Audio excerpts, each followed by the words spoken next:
Hey, so we have talked about 3 of the 4 horsemen of the apocalypse, which is what John labeled the 4 things that will kill a relationship faster than anything else. And I want you to know these so you can make sure to not do them in your relationship, or at least not do them as much, or know how to make a repair if you do them, okay? And I'm also going to be telling you the antidotes to them. So I want to review real quickly what the first 3 were in case you missed it. The first one is criticism versus a complaint.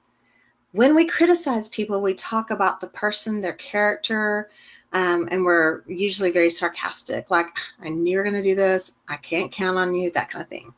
Instead, what we want to do is make a complaint and talk about our feelings about the behaviors. When you're late, it's really upsetting my day that you didn't call because I could have done other things. And what I need is for you to call next time if you're going to be late. So that's the difference between criticism and a complaint. So the antidote is to have a soft startup versus a harsh one, and to just talk about your feelings, about the behavior, not about the person. All right. The second horseman is defensiveness, because after we get criticized, what's the first thing we want to do? Be defensive.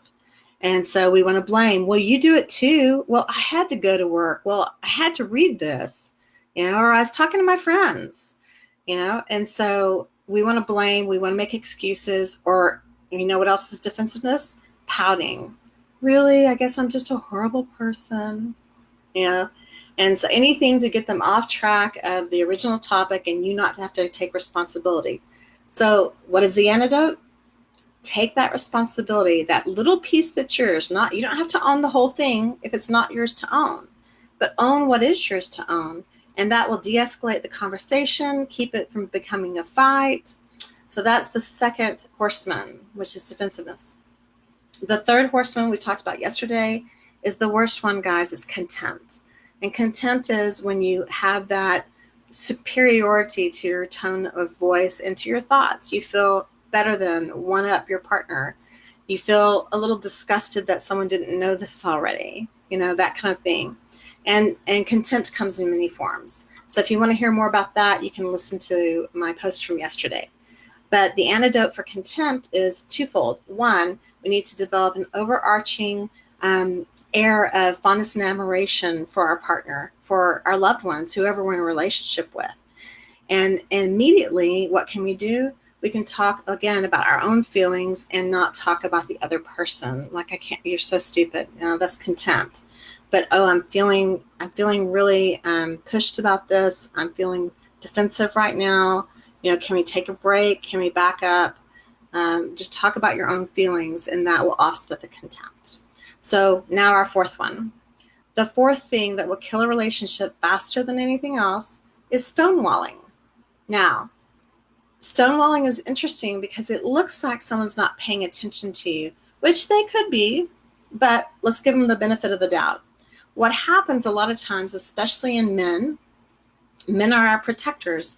And so their body physiology gets hyped a lot faster than women's, okay? So they will go into what John Gottman labeled diffuse physiological arousal, which is our fight or flight mechanism, or freeze.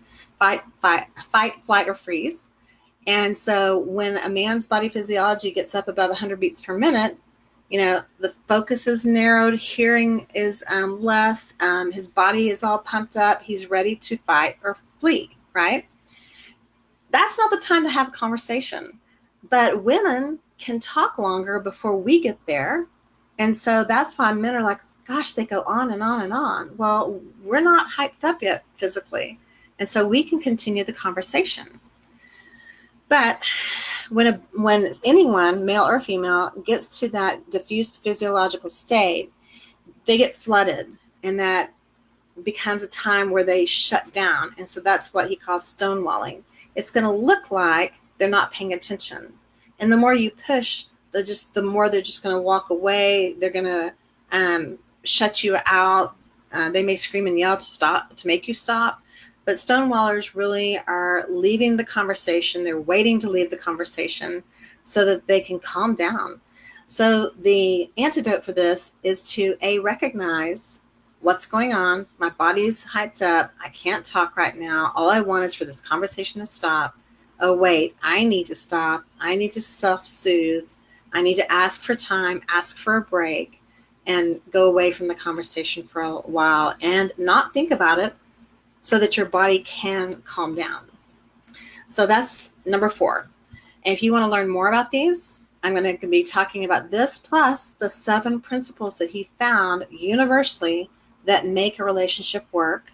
We're going to be doing that on a live Zoom seminar. It's going to be 8 sessions long, Mondays and Thursdays for the whole month of May. We're starting on May 4th, and it's so inexpensive you can't believe. And it's only because they're blessing us.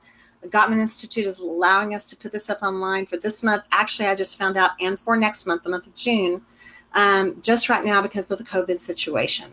So if you have any questions, you can let me know in either comment below and click on the link. It has all the answers you're going to need, I think. All right. God bless you. I hope you're having a great day. Bye.